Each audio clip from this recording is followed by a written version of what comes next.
Hello everybody, welcome y'all to the first edition of Sports Central, your home for sports talk and sports discussion.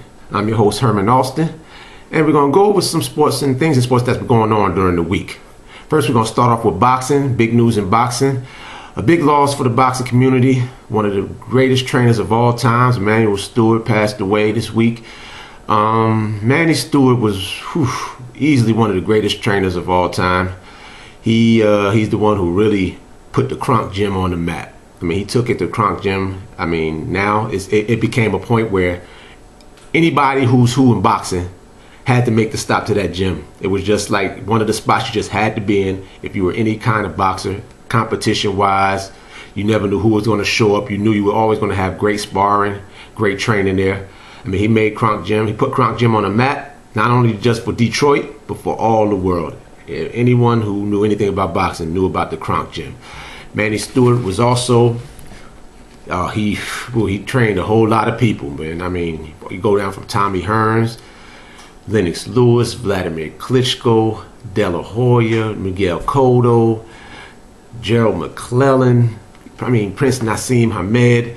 I mean, the list goes on and on. I mean, the guy had over 43 world champions. I mean, it doesn't get much better than that. And also, he did well. He was great as an HBO commentator. He was one of the reasons that really made me want to watch the sport. But I mean, it's so sad to have something that happens like this. And actually, what has been a very good month for boxing. Had some really good fights out there this month. I mean, Brandon Rios, that Rios Alvarado fight, that had to be probably the fight of the year this year already. I mean, as far as my candidate, I mean, hands down. I mean, I did like the Mayweather Cotto. I mean, there was a few other fights out there this year, but that Alvarado and Rios fight was just amazing. I mean, back and forth action throughout the fight. Rios came out strong. Alvarado actually started taking over the fight, and then boom, one punch, and that's all it takes. Laid him out. I mean, it was stopped, I would say, a little bit early because of how the two were going back all night, but good win for Rios, and I would definitely love to see a rematch of that one. It actually outshined what was the main event of that night, what was Nonito Donaire fight going against Toshiaki Nishioka. Donaire did what he had to do. You know, he showed some flashes of why everyone believes, and he's one of the most talented fighters out there, pound for pound. Still has a ways to go as far as actually proving, because he's got to put off a few more big names, but still got outshined that night. He did what he had to do. Nishioka was more so, he seemed a little bit scared of the moment. You know, he didn't really want to engage. And so actually, after he got dropped, the fight actually became a bit more interesting, but still good fight, decent fight all in all. And then last weekend at the Barclays Center in Brooklyn, what a way to open up boxing in Brooklyn. Woo, woo. Even though the first fight, Devin Alexander and Bailey, Alexander's the type of fighter that he's just not going to look good in the fight. I mean, I've watched this guy over and over again. He gets it done for the most part, other than the Bradley fight. He does get it done, but it's not going to look flashy. And most of it, I really have to blame a lot on Bailey, because, you know, the pre-fight was actually more interesting than the actual fight. I mean, he talked up a storm. He's going to do this. He's going to knock his head off. And then he get in there and really didn't throw punches. I mean, you know, everybody knew, anyone who's seen him before knew his right hand and his money punch. And the bad thing about it, Alexander was actually circling to his left throughout the whole fight, walking right into Bailey's money right hand punch. Didn't capitalize on it. So he ended up having pretty much a dominating decision without even looking good. And I've just come to the decision that Alexander's just not going to look good. He's not going to look good no matter who he fights. It just seems at this point. His name is Alexander the Great, but I think they may end up needing to change that nickname. Paulie Malignaggi took on Cano. I mean, typical Malignaggi, moving, sticking the jab out there, occasional right hand. Even actually produced a real bad cut over Cano, but it seems like that's when Cano stepped up his game, started pressuring him, and got to Paulie in the later rounds, even dropped him in 11, but Paulie was able to eke out a decision. You know, nothing too unexpected about that. I mean, you kind of know the kind of guy Cano is. He's just going to keep coming at you, and Paulie's just going to keep moving. So, pretty decent win for Paulie, which may set up a Ricky Hatton fight if Ricky Hatton wins his next fight. The fight of the evening, in my opinion, was that Hassan and Dam and Peter Killen. That was the fight of that evening. Because no one really even knew who Dam was before this fight. And as you see, this guy moves well, pretty fast, stick and moving, and he has stamina for days. The guy just kept coming and kept coming. Peter Killen, very good as well. Still has some things to work on, especially that stamina issue, but knocked him down twice in the third, I think it was. Knocked him down twice in the sixth. But the problem, only thing I would say he had with it is after each round, the round after he got both the knockdowns, each round he lost.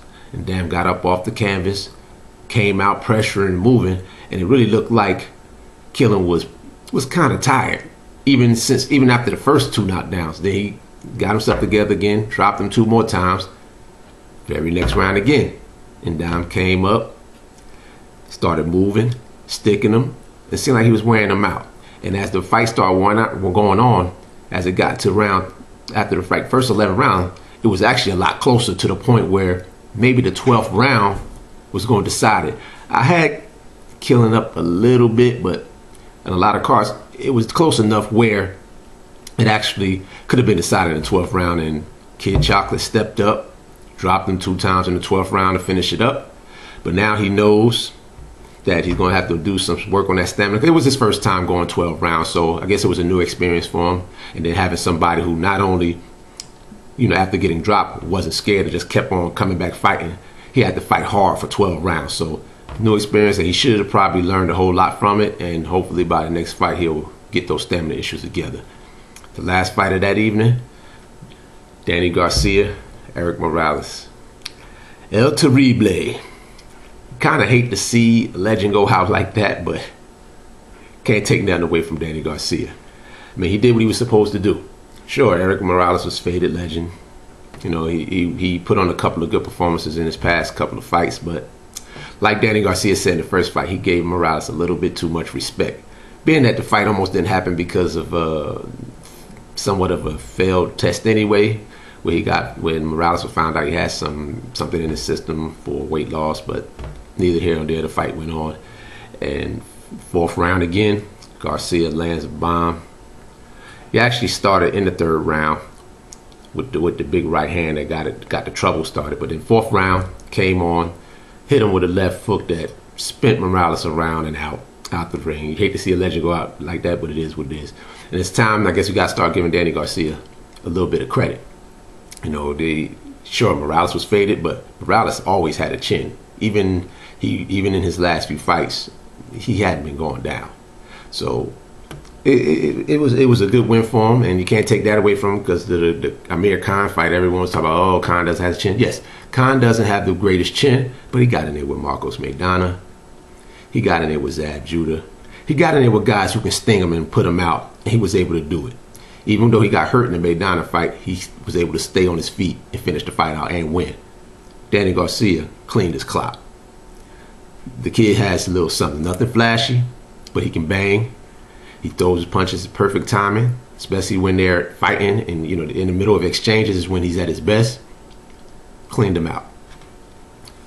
That'll be it for the boxing for the day. Actually, and Garcia actually signed to actually fight Zab Judah in January, so I don't know if it's totally confirmed yet, but it has been going around that that'll probably be his next fight, so that should be an interesting one as well. All right, now on to football. We got some pretty tough games coming up this weekend. We're gonna start it off with the Philadelphia Eagles versus the Atlanta Falcons. People who know me already know, big time Philadelphia fan. But that's not the only reason why I'm picking Philadelphia this week. I'm picking them also because of statistics. Statistics plays a big part on it too. We're gonna leave it there for now. Philly is 11-0 coming off of bye weeks. And with their backs up against the wall, they fired the defensive coordinator, something they probably should have done at the beginning of the season. After last season, I thought that should have been done, but it's neither here nor there. They see the mistake, took care of it.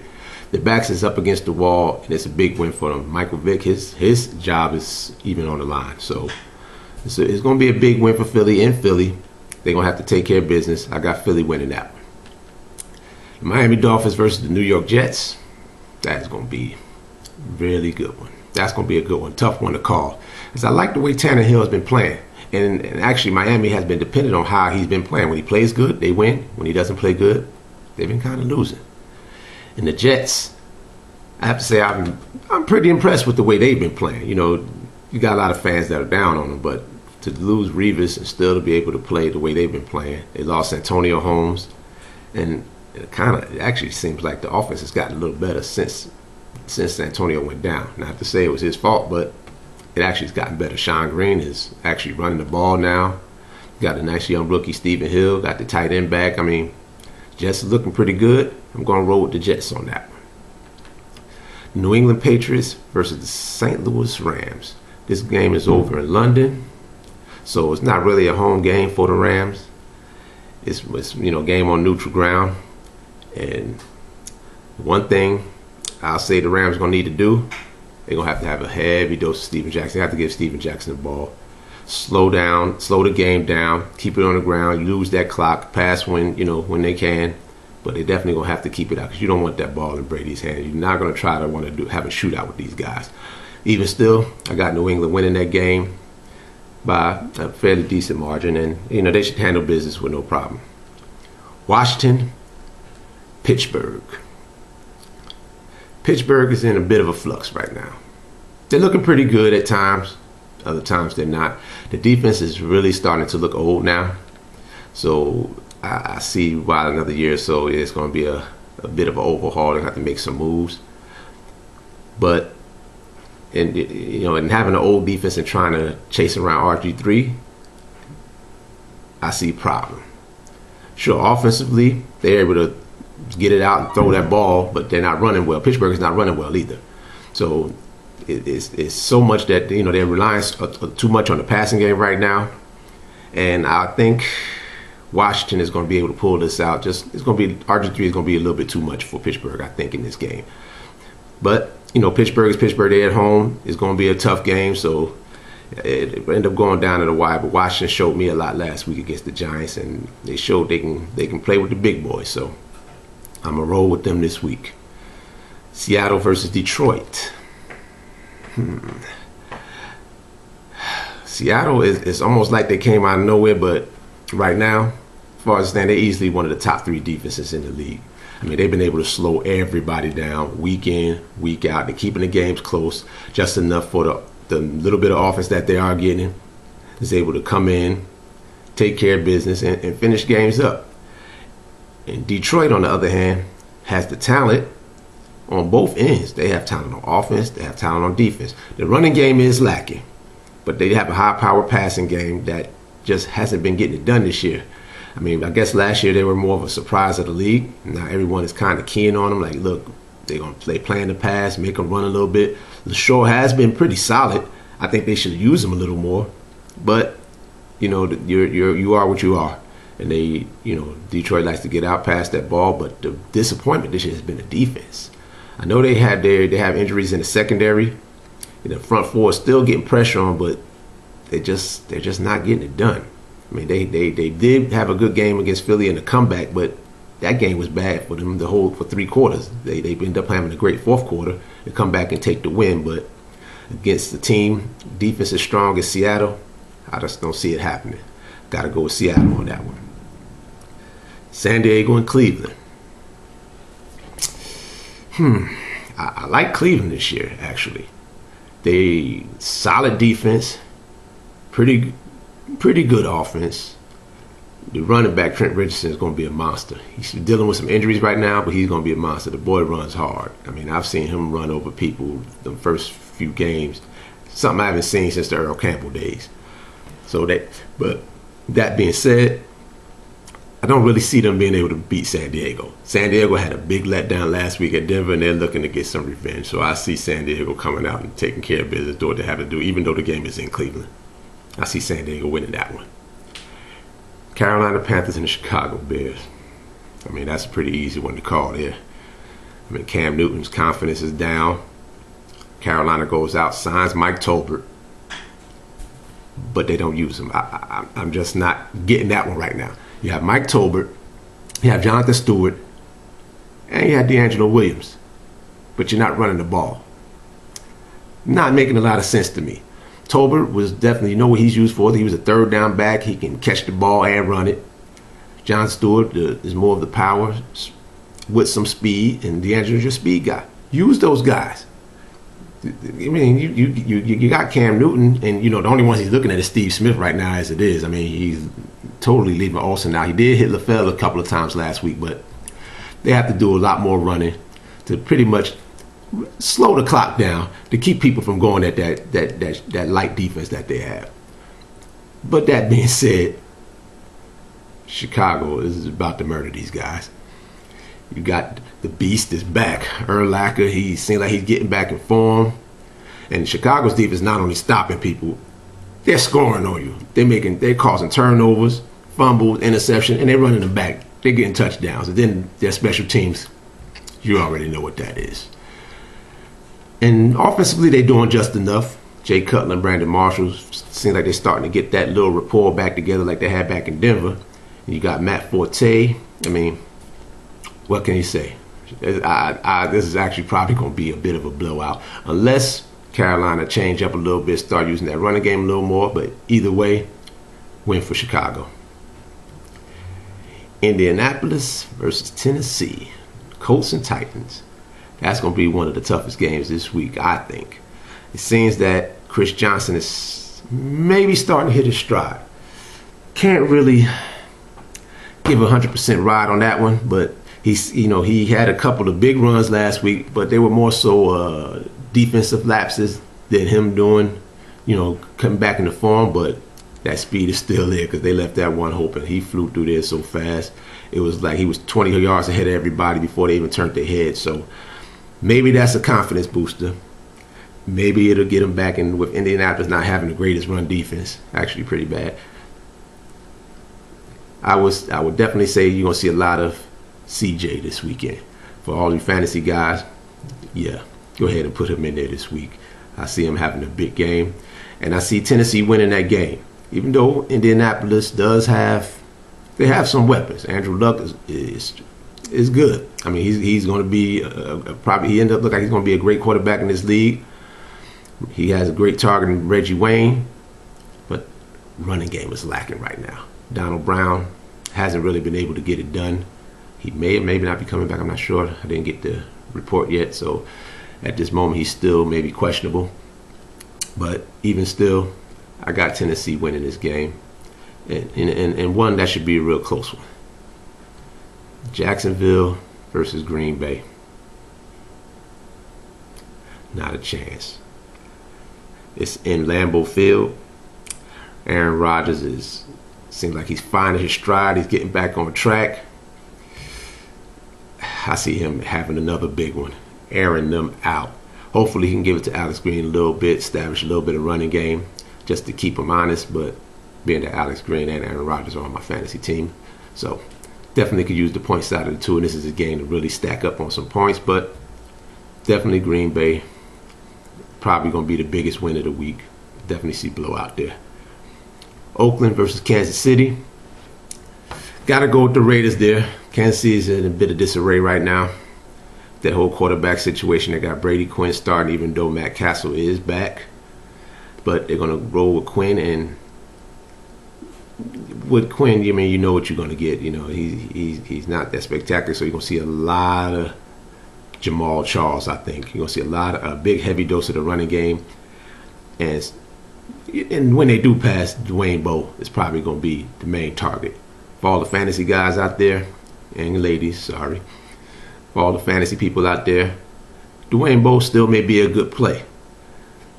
Yes, everybody's probably going to key on him because, he's pretty much the only target out there. Baldwin, I thought was going to be a lot better than he was able to be, but they seem to not even target him in the game. So everything's going to probably go Bowe way, but they're going to force it to him anyway because who else is Brady Quinn going to throw it to? So he should still get the targets. He should have a solid game, but probably not great, but he should definitely be a solid option. New York Giants versus the Dallas Cowboys. Don't even know if I really even want to talk about this game. But I give credit where credit is due. And The Giants are rolling right now. They're rolling on all cylinders. Even though they had a close scare last week, they're rolling on all cylinders. The running game is tough. My Bradshaw, you got Brown, you got the rookie coming in. They're rolling there. Then in the receiving core, I mean, you got Hakeem Nicks. Of course, you got actually Dixon has done a good job in replacing Nicks while he was out. And then you got Victor Cruz. I mean, what more can you say? The Salsa man. He came up big down the stretch last week. That was a heck of a play to finish that game up against Washington. And then you got the big boy in the middle, Martellus Bennett. Martellus is the truth. Dallas might have outcast him because they had Jason Witten, but Martellus can go, man. So it's going to be hard and he's actually probably going to look for a little bit of revenge against the Cowboys because they lost that first game, and so you know the Giants are going to come out strong, even though the game is in Dallas.